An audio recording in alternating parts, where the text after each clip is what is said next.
High prevalence of HIV/AIDS coupled with extreme poverty and malnutrition are causing havoc among rural communities in Africa. Several are hence threatened with extinction. The Terik community of Western Kenya is one of the groups in such crises. In 2000, UNESCO declared Terik one of the 16 cultures in Kenya facing extinction. It is for this 2000 report, Terik Essential Program Agency for Development, TEPAD, was born. TEPAD program was formed in the year 2001, and the main objective or main goal of forming TEPAD as a community-based organization was a response to the issues of poverty among the Terik community. And also there was a big advent of the HIV/AIDS epidemic, which was causing a lot of havoc within the community.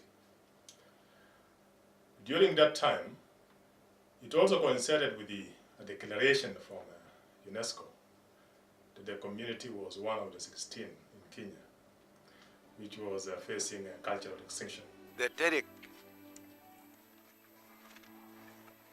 were taken to be a society that was almost becoming extinct, and that they were going to perish. But right now, the Terik language is improving.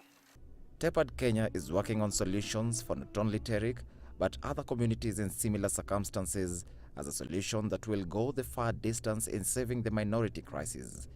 Majority of the community children were dropping out of school due to limited or poor education facilities and lack of school fees to continue with secondary and further education. Our main goal was geared more towards education and partly youth activities, because we know that education is the area that you could be able to fully empower communities or empower people. When people are really educated, they will be able to look at their own talents, develop their own resources, and they can be able to overcome their own poverty.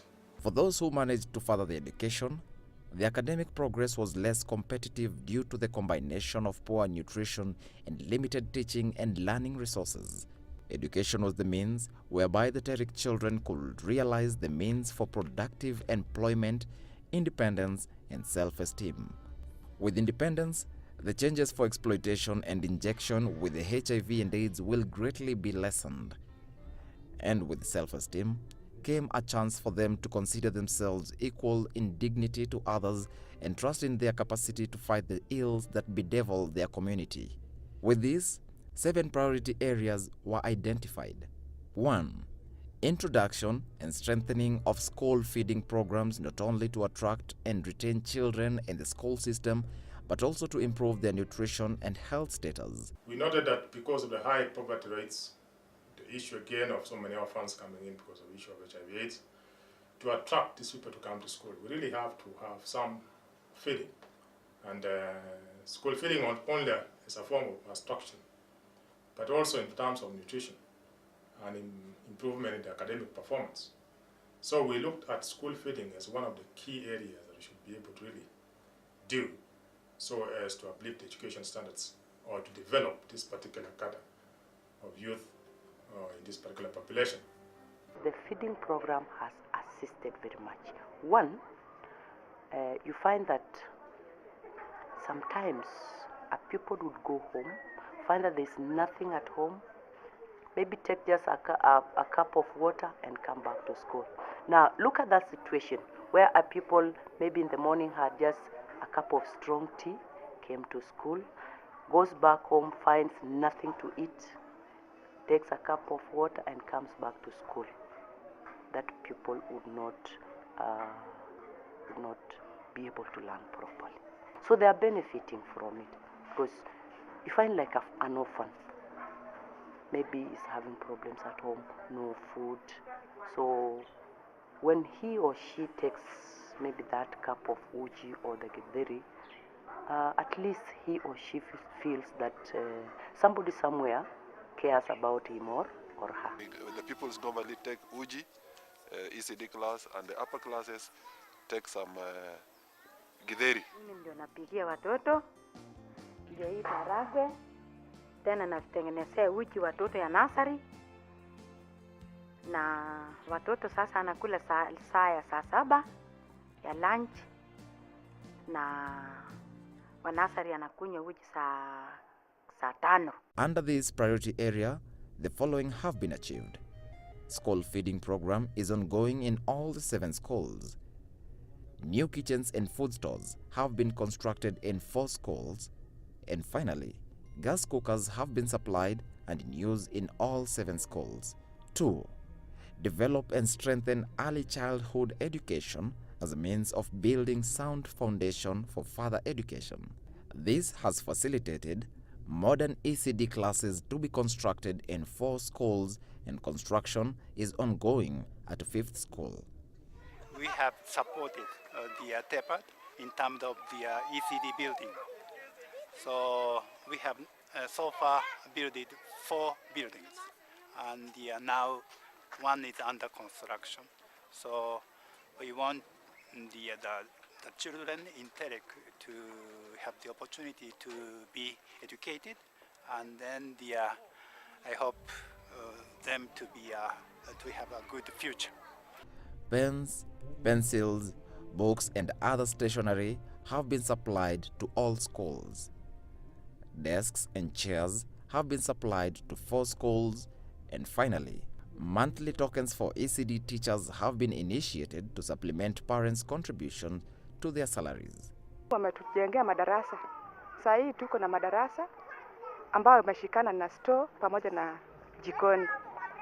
Tena wametununulia vifaa kama meza na viketi kwa watoto.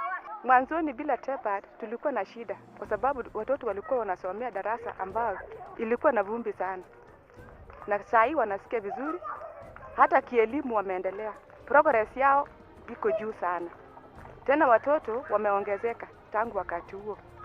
A, B, C, D, E, F, G, H, I, J, K, L, M, N, O, P, Q, R, S, T, U, V, W, X, Y, Z, Z.